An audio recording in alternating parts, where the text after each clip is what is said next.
So that every summer we meet for a trip.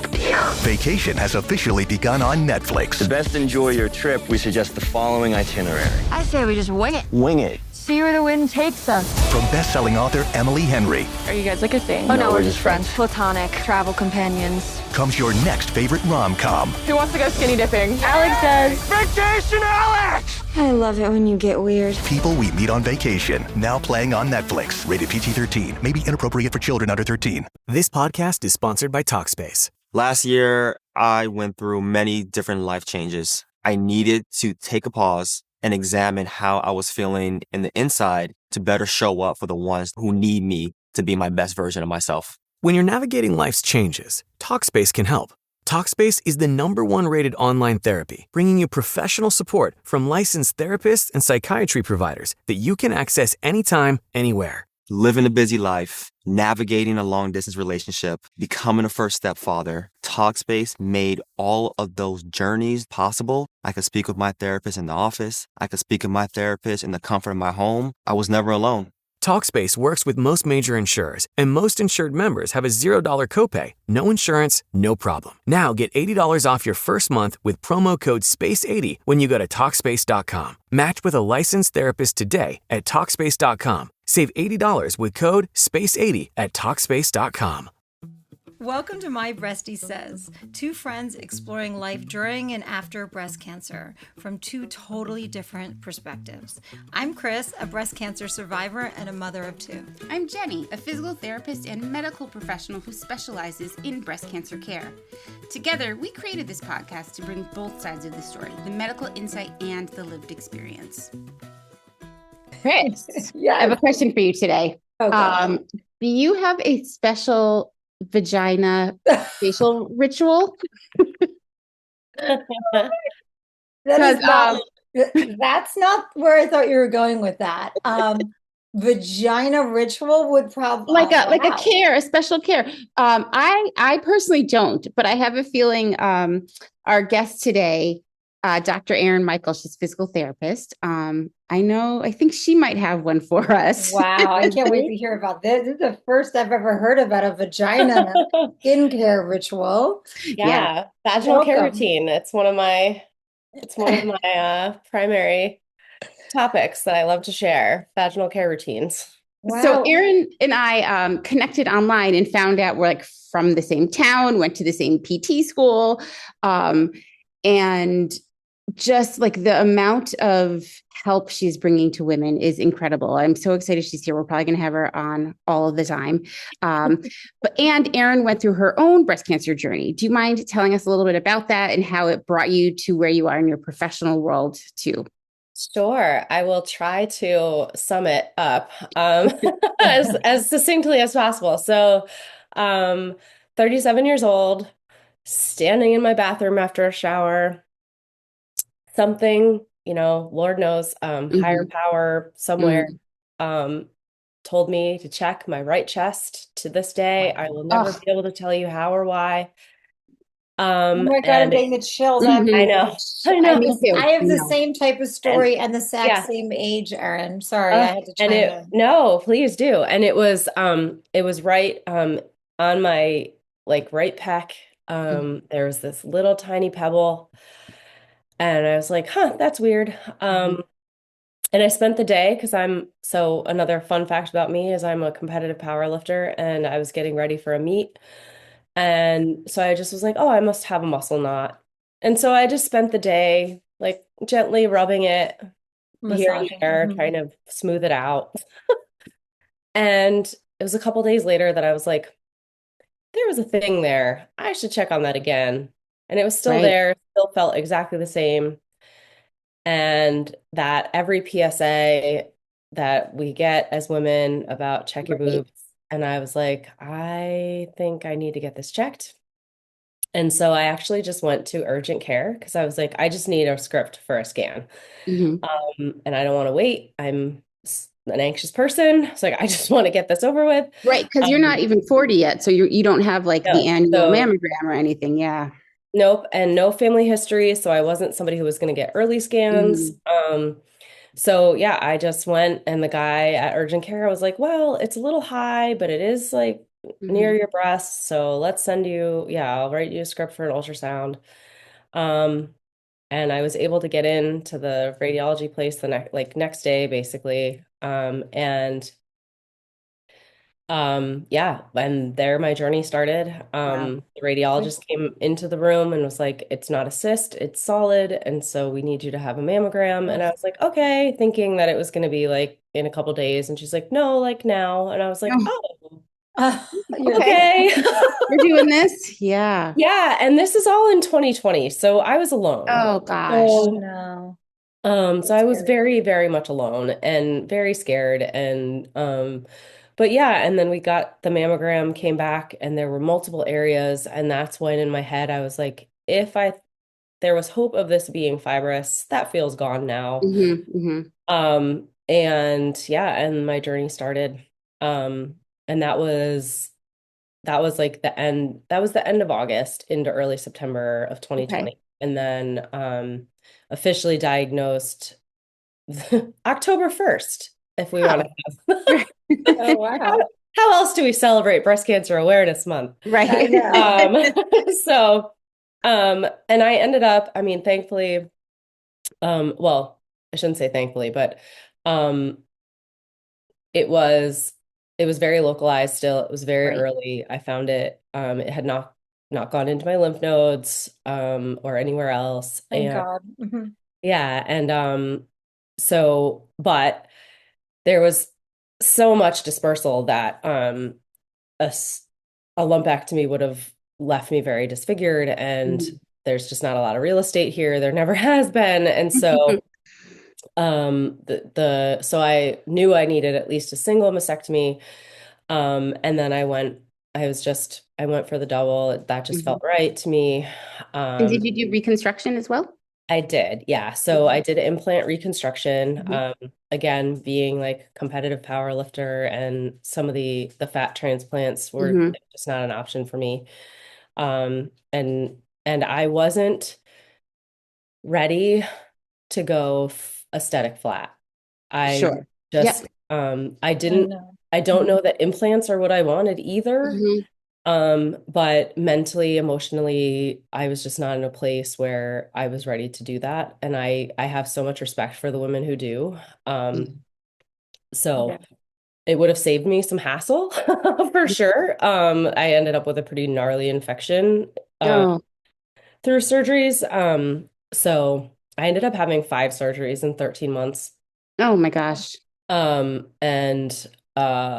But yeah, so I have implant reconstruction. I was hormone positive, HER2 negative, so I'm on tamoxifen right now. I just celebrated my 5 years of remission in November. Congratulations. Yeah. And then my 5 years on tamoxifen will be in February. And at that point, my oncologist and I have already talked about, I'm definitely going to take a break. And already in my head, like, that's probably going to be it for me. And now you were working, you've been working as a physical therapist, but you were doing neuro before all this. Is that right? Yeah. So I've been a neuro, specifically spinal cord injury PT for about 18 years now.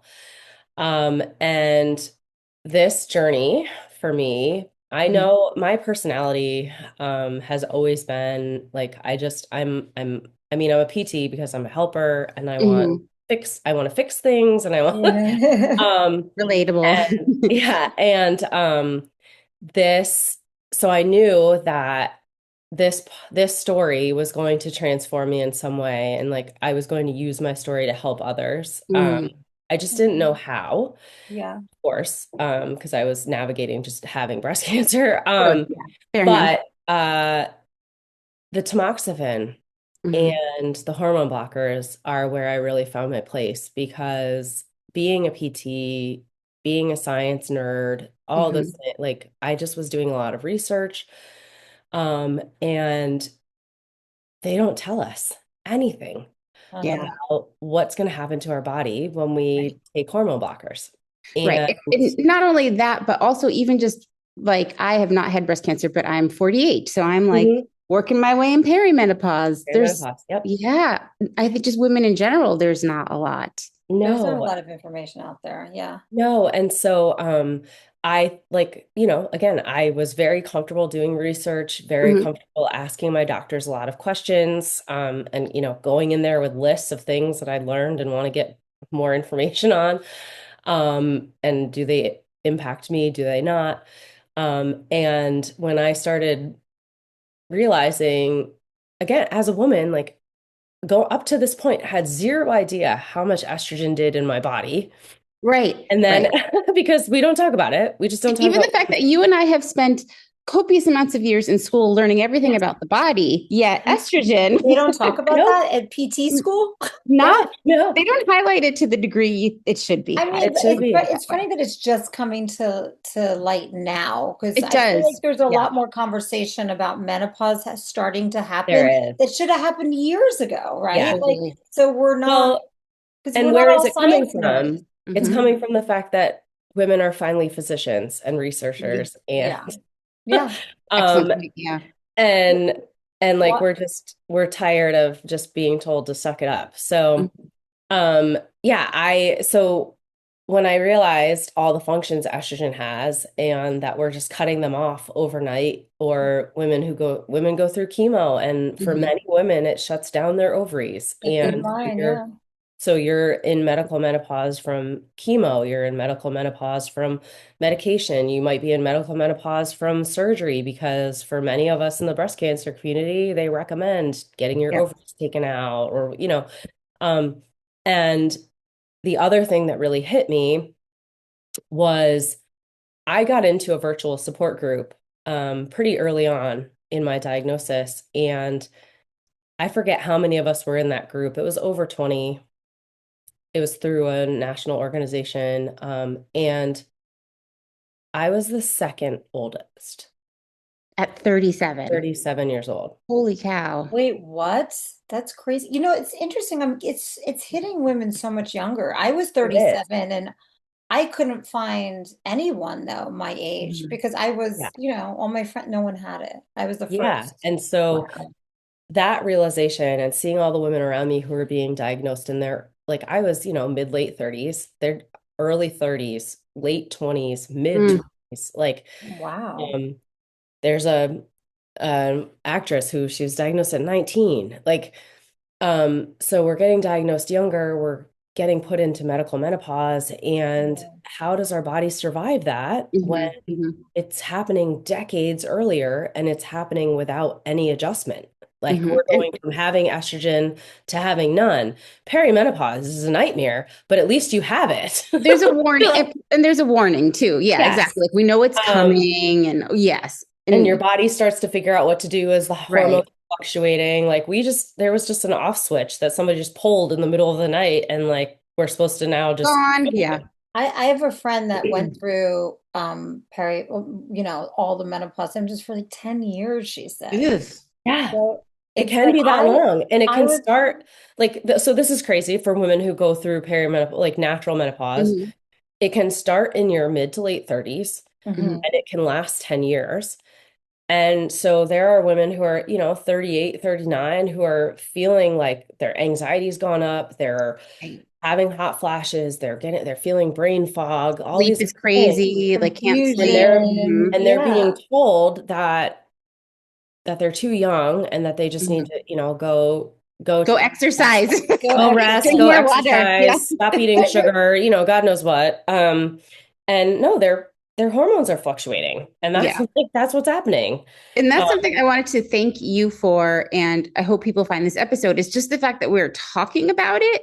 I mean, that's like the huge first step, because I know working in the clinic too, mentioning when women mention symptoms and saying, oh yeah, that's estrogen. Like we've all said here, it is what, I'm not crazy. It's not just me. Something's not wrong. So you started working with women, pelvic health and menopause. I don't know if all of our listeners know that physical therapists do pelvic health stuff. So no, so that's and I think I told Jenni this when in our little DMs on Instagram, ready for this podcast, but her account was one, and her business was one that I came across as I was in my own journey, and then looked to her for inspiration as to what might I do when like to help my community. But then I really landed into the pelvic floor space because of all of the hormone changes. And yeah, so pelvic floor PT is a specialty for men. We do, men, women, non-binary, like everyone has a pelvic floor. And so, but I specifically have my niche right now is women who are in like the menopause transition or medical menopause or postmenopausal, because that's the space where I really feel like we just need so much more support and education. Many people, many women especially, are referred to pelvic floor PT because of being postpartum or prenatal or but like what do you do for women? Like, what is it? Like, I'm just trying to get so I'm clueless with this stuff. Yeah, so it's just like, I mean, it's really like any other PT. Like, it really depends on the person, what their symptoms are, and what my evaluation shows, where the needs are. Just to say, Chris, though, like pelvic PTs, like they get up in there if necessary. Oh, we do. And it's not, So I don't know if like you even think about that. But that was by the way, are you reading my mind? Because I was like, how would you do an assessment? Yeah. So you're like a gynecologist, but not. So there's and that's one thing that does freak people out about pelvic floor PT a little bit. The idea that we are up in there. And so one thing I will say is that we do internal exams. It's not absolutely necessary. It truly does help in most instances, but if someone's really not comfortable with it, or what are you looking for? Yeah, so I want to take it step by step because I'm the listener that doesn't know anything. Yeah, absolutely. So, so the internal exam, really, the goal is to palpate the muscles, to feel, which means like feel the muscles, yeah, and so we're looking for tightness. Like I cannot. So let's take a step back real quick. And what is the pelvic floor? Where is it? Great question. It's at so the pelvic floor. It's a group of muscles that they look. Some people describe it as like a hammock, but I don't like to say it like that because that kind of suggests that it's just lazy and just like swings along in the breeze. I like to think of it more. I like to describe it more like it's a trampoline. So it's a bowl. It's a muscle bowl that's at the base of our pelvis. So this sling, it looks kind of like a trampoline, and it goes up and down just like our diaphragm does. So it gets tighter, it gets looser, and it's responsible for many functions. The one that most people understand the most clearly is like it keeps us from peeing and pooping when we don't want to. That's what I was going to talk about, a trampoline. Yeah. Because it's like women after having a baby, they're like, that's what women think about when they're like their pelvic floor, right? They're but it's very common for especially like female athletes. Like I've never had a kid, I've never given birth, but I have a lot of pelvic floor issues from being an athlete from the age of 4 or 5 years old. Like, so what we don't know is a lot of us have pelvic floor dysfunction without even having children. Sure. There's also, not to cut you off, but the high and tight, that description, right? Where there's something we say in the biz, but people, I think I'm sure I'm one of them, like the overachieving women, we kind of are a little bit anxious. We're like maybe holding our tummies in. We're not taking deep enough breaths. Like that all impacts what your pelvic floor is doing. So you don't have to have that a baby or be a powerlifter. You can just be anxious like me. And if you wear, like I always say to women, because I do workshops for different breast cancer groups and other groups in the community, just trying to get to women and educate. And one of the things I always talk about is like, if you wear your shoulders as earrings, or if you clench your jaw a lot, you probably have a tight, dysfunctional pelvic floor. That's me. You just described my pelvic floor. Thanks, Erin. Wait, so what is, I guess the question that I have is like, what is the benefit? So that's having a tight pelvic floor is not good. You want a loose pelvic floor? No, you don't. You want a neutral pelvic floor. Okay, neutral. I was So gonna say that doesn't sound yeah, so if you think so our muscles when they are the most functional when they're at their like optimal length. A muscle that is too short or a muscle that is too long cannot function properly. It just you just don't have the enough strength, you don't have yeah. So if a pelvic floor is too clenched, you can't, not only can it not relax enough, but also it just doesn't have the power. So even though you may have the strength, your pelvic floor may actually be strength-wise okay, but you can't access it because the muscle's just like in a knot the whole time. So what are the benefits of having a neutral pelvic floor for Yeah, people? so Just to kind of understand that before you get into all the other stuff and how you do yeah, it. so the pelvic floor, if a tight pelvic floor, we're going to see a lot of like having difficulty holding urine. So we're leaking, we're feeling like we have to pee all the time. Um, Constipation is a common one. Like, so a lot of women are being like, go take a laxative. And it's like really just like, we just need your anus to be able to open. Um, and so when the muscle's tight, it can't. A lot of like, I mean, painful sex can be from a tight pelvic floor. Think about if so you're trying to get something in there and it's closed off, that's not going to feel good. So a neutral pelvic floor allows it allows our body to function how it's supposed to. And the thing and the pelvic floor, the hard part is it does not function in isolation. And so it's not just our pelvic floor that I'm looking at either. Like your pelvic floor is a part of your whole core. And it connects into your pelvis, which also our hips connect, and all the muscles around our hips connect into our pelvis. And then yeah, our stomach muscles, our back muscles, that all impacts how well our pelvic floor functions. And so the other thing I always tell women is like, if you don't have great hip range of motion, if you feel like your hips are tight, your pelvic floor is most certainly also tight. Because they don't function in isolation. You may also see that, oh, sorry, I got weird lighting all of a sudden. You may also see that the and I lost my train of thought by saying that my lighting was messed up. So I always have to follow us on YouTube. That's where you get to see all the excitement. Yeah. But it's true, like a neutral pelvic floor, it's just it's almost like good posture for the pelvic floor. And yes. You mentioning about the hips is a great example of how you don't necessarily have to do an internal exam to know what's going on with the pelvic floor. You can get hints and clues from the way other places the pelvis and the pelvic floor attached to. I feel like so many women have hip problems as they're getting older, right? Like there's just like a whole thing like tight hips or the sciatic, Well, and that's That's another thing. That's Yeah. another thing that menopause does for us. A lot of there's the changes that happen in our muscles and tendons, and because those tissues also love estrogen. Yeah, I mean, we could, like Jenni said in the beginning, we could have 17 podcasts together easily on all these topics.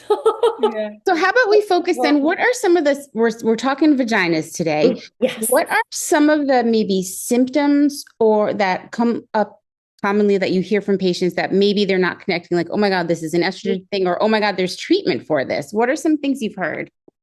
Yeah, so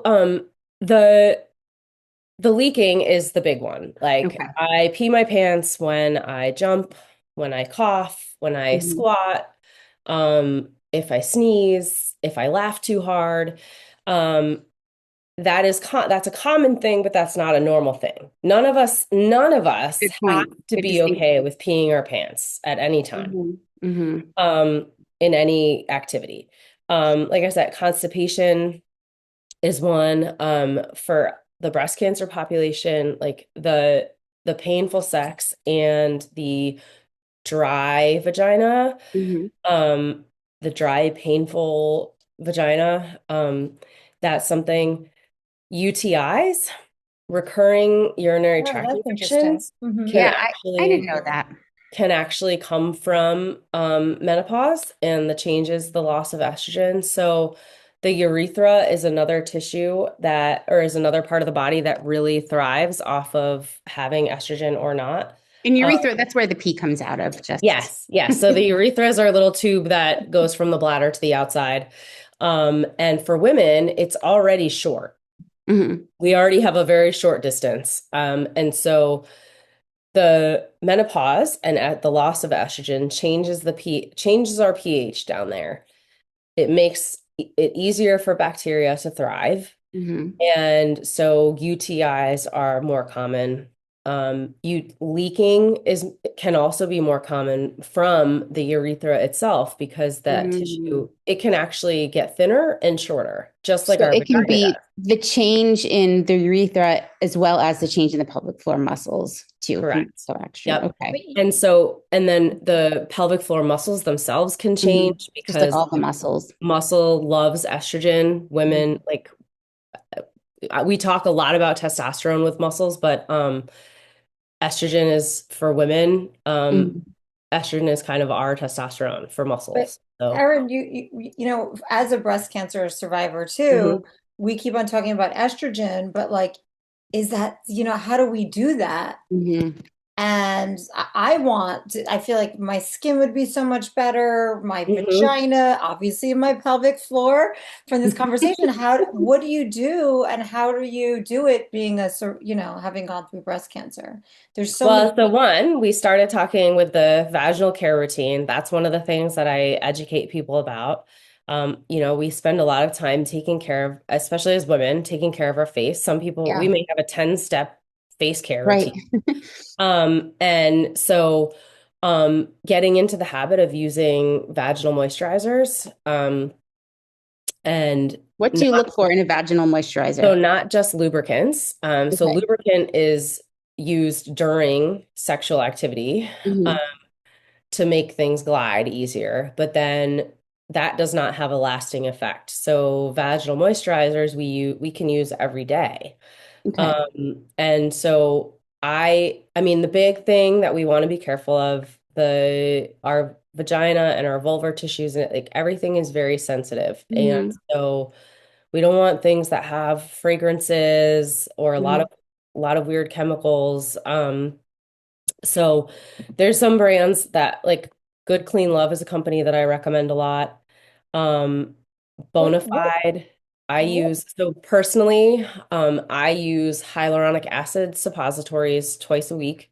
Oh, wow. And then also controversially, this is sometimes a controversial topic, but I do use topical estrogen cream. That's what I was going to ask. Because there's a lot of companies that are doing that now. Like even for the face, they have estradiol. Yeah, I use both. I use estrogen for my face because I have noticed that I'm very dry, just very dry everywhere. And that is definitely like itching everywhere is a very common thing in I menopause. have that itch. That always seems to happen right when I'm about to fall asleep. But is it safe to put those creams on? Like say my arms are getting like itchy once in a while. I've like just been doing like vitamin E oil after the shower to like lock it in, which helps. But like, yes, it is an estrogen issue. So is it safe to use a cream with estrogen on your vagina or your face? Yeah, so the research is definitely coming out in favor right now, that it is safe, that there's multiple higher level studies saying that it does not go systemically. If it does go systemically, it's almost not even measurable. Yeah, and it's systemically meaning that it just stays where you put it. Like it stays in the vagina. It doesn't get into your bloodstream and travel all over your body like a pill would. So when we're talking, one of the things that's a hot topic right now is hormone replacement therapy. And that is different than what we're talking about here. So hormone replacement is something that, you take a pill or you have a patch or but goes through your circulation, it goes through your entire body, versus the creams that are topical and localized. We call that a localized therapy versus hormone therapy is a systemic therapy.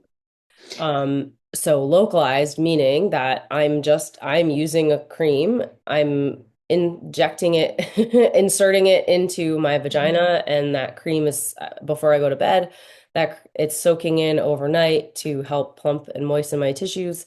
And then that's it. I'm not I'm not ingesting it. We had a nurse on that's one of our friends and Jenny's best friend, Paige, and she was mentioning what Vagifem or I something. think that was it. Yeah. It's a thing that you like put in your vagina and like you're Yeah, saying is that Mhm. is that the ring? I know there's No, like there's like a little, it's a little like pellet kind of. pellet. Okay. Yeah, because so there are like I use a hyaluronic acid suppository. There are vaginal estrogen suppositories, pellets like that. I know that there's also a ring. Um, and then there's the cream. I use the cream because the other thing is I also use it on my vulvar tissues. So I don't just use it internally. I You also use it outside. yeah, because sometimes I mean, I've always been very open about my story, so I'll just say like I get itchy. Like my vulvar tissues get really itchy and occasionally, and that's what I found will help because they're craving the estrogen too. So I'll put it on my vulvar tissues, I'll put it on my clitoris. And because we also see a loss of circulation and blood flow. And so women can see a change in the intensity or sensation of their orgasms also. That's something else I never considered. From loss of estrogen. Wow. So everything kind of shrinks, which is a real big bummer. Yeah. And so anything that we can do to try to plump in things up. So that whole back to the like vaginal care routine, getting into a habit of using some sort of, so you can use, there's moisturizers that are more like a lotion, like you would use as a body lotion or a face lotion, that are made specifically for down there. There are the suppositories, or there's the vaginal estrogen, and getting into a routine of using that regularly to help keep those tissues moist. Some people also swear by organic coconut oil. So, or even antibacterial and even vitamin E capsules. I know some women use, and even I know some women will use that if they know that there's going to be sexy time. They'll use they'll put in a vitamin E suppository about an hour before, to help kind of liven up the tissue and get it ready, and then still use a lubricant. Right. And lubricants are super important. Because not only does it help with the sliding, but it also decreases the risk of damage to the tissues. Oh, that makes sense. The tissues they don't just shrink, they also become thinner. It's easier for our vaginal tissue to tear. Oh, I thought you were going to say that. I was hoping you didn't. That sounds so painful. I know. I'm sorry. I bring the unfun news. I mean, but I guess we got to hear it. Oh. Yeah, so these micro tears, and then we're at risk for infection, more pain.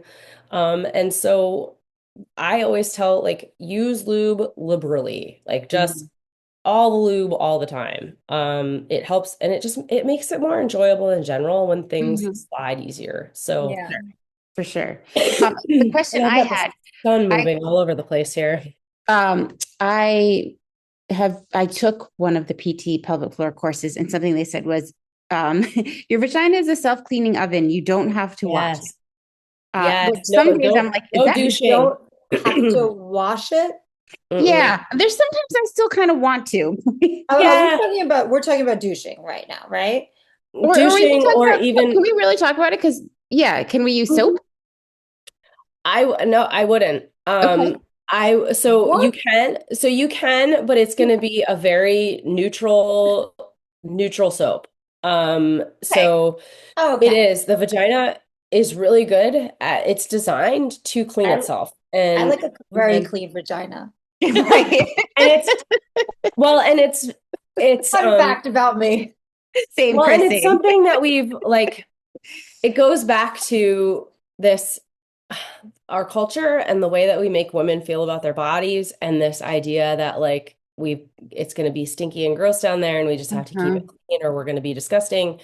And it's really, it does, it clean, like it can take care of itself. You can use a very mild, unscented soap externally if you want to. Like a baby soap, like baby shampoo or something? Yes. Like some, You don't need to go crazy. I've But never then internally, definitely, like, do not put anything internally and try to clean it out. That's where I was going with this. I've never felt like I needed to, or the idea of douching for that. It's never been something that has been on my radar, and I don't really understand it. Do you remember those commercials? I was just gonna say, yeah, it's with like the mom and the daughter in the field of flowers, the not so fresh feeling. Yeah. And I'm like, what is that? But like, no, I don't. Let's not bring that back. So I think that's what they meant about the interior oven. That's the part I feel like it cleans itself. Okay. And I think the other thing, so internally, your self-cleaning oven, don't, excuse me, don't shove stuff up there and try to clean it out. Excuse me. But even externally, we're just still really careful. And when whether with moisturizers, lubricants, clean soaps, whatever, I can tell you some things that we want to stay away from. So if there's glycerins, which are sugar alcohols, we don't want anything that contains glycerin down there. Propylene glycol, because that's gonna it's gonna make it feel burny down there. Oh, okay. We don't want that. Yeah, we're so sensitive down there, so just being careful. Anything that excuse me. It's okay. Everybody's sick right now. So I know. 2026 flu that time of year. Warming or tingling agents, like we just like stay away from anything that's going to make it that says it's warming or tingling. Parabens or fragrances are just too many chemicals. And petroleum jelly, like Vaseline, like don't put Vaseline down there. It seems like all the things you're saying are like face and vagina related. Like all the things I stay away from, I wouldn't put on my face either. So back to Jenni's like full circle question. Yeah. With a random question. Let's share our vagina routines. I love this. This is really, really helpful. Wait, sorry. So finish, your whole routine. You're saying so no. I'll share my personal routine. Yeah, let's hear your routine. I use my hyaluronic acid suppository twice a week, and then I do my vaginal estrogen cream twice a week. And then during any sexual activity, I like lubricant. I have water-based lubricant. I recommend water-based or silicone.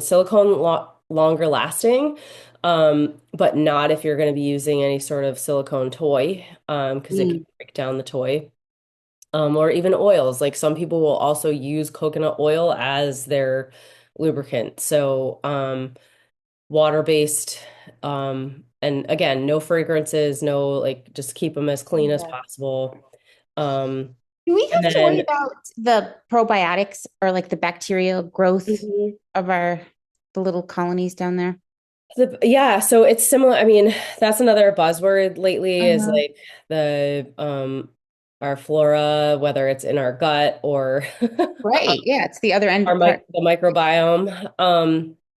And we have a microbiome down there, and that is impacted by lack of estrogen because of change of pH, and so there are probiotics that are marketed to I don't know that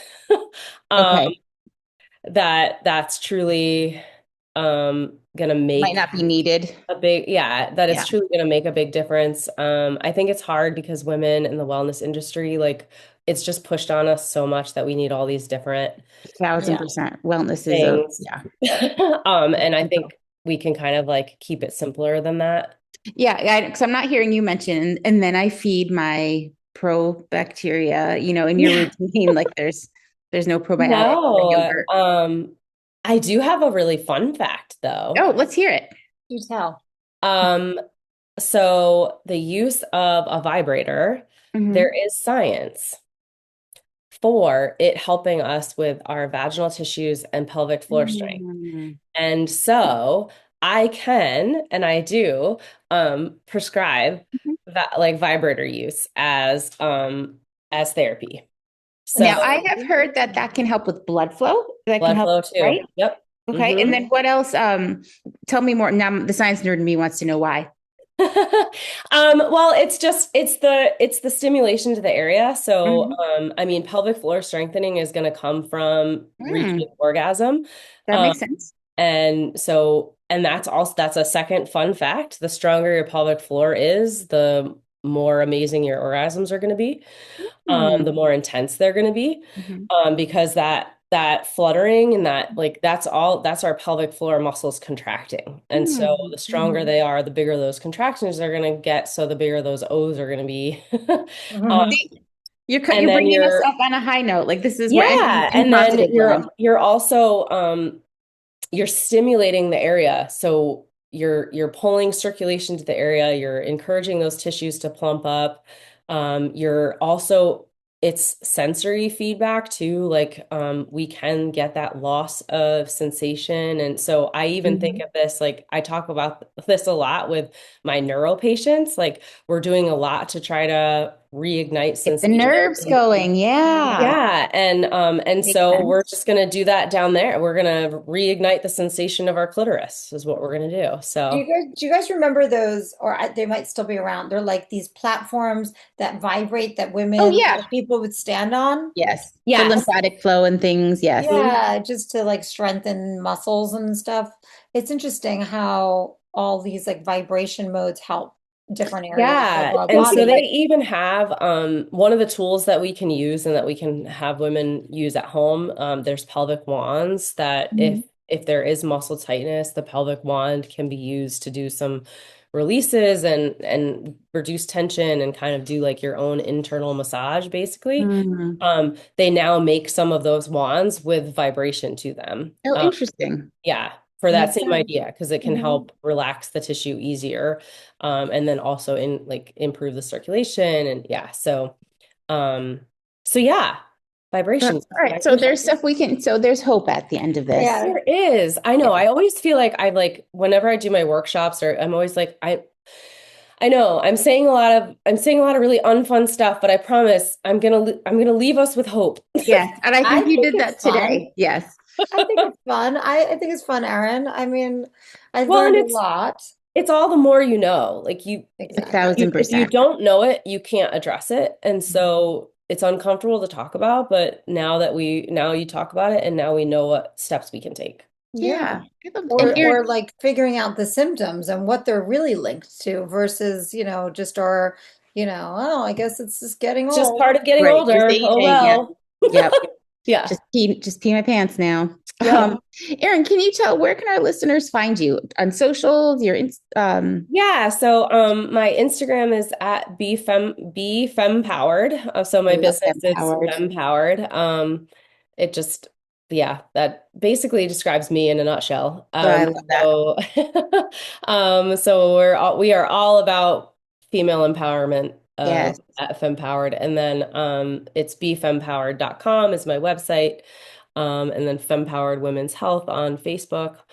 So come follow me. I have a newsletter that you can sign up for free. Oh, great. We'll put that in the show notes. And then and I post stuff on social media, like different educational stuff on Instagram too. So well, thank you so much for being with us today. Yeah, and sorry about this. I love the sun setting in my window here. Oh, yeah, East Coast. My sun's going down over here. Yeah. No worries. Thank you so much for joining us. You're a wealth of knowledge, and I never knew I could, the hyaluronic and all the things. It's like it's really some good information, some good details. Yes. Chris and I are going to go work on our vaginal plans. I'm going to be so hydrated. Right? From the top of my head to the bottom of my pelvic floor. Thank you, Erin. Take care. Thank you for for joining us. Yes, Bye. thank you. Bye. Bye. Thank you for joining us today on My Breastie Says. Please don't forget to subscribe, like, and share this with a breastie who needs it. You can find us on Apple Podcasts, Spotify, or wherever you get your podcasts. Please don't forget to support our sponsors. We donate a portion of proceeds to charities supporting cancer patients in need. And we welcome questions and/or topic suggestions. So please submit at mybreastiesays.com. The conversations on My Breastie Says are based on personal experiences and professional insight, but they are not intended to replace your medical advice. Always consult your doctor or licensed healthcare provider for medical guidance specific to your situation. We're here to support, not prescribe. See you next time. Bye!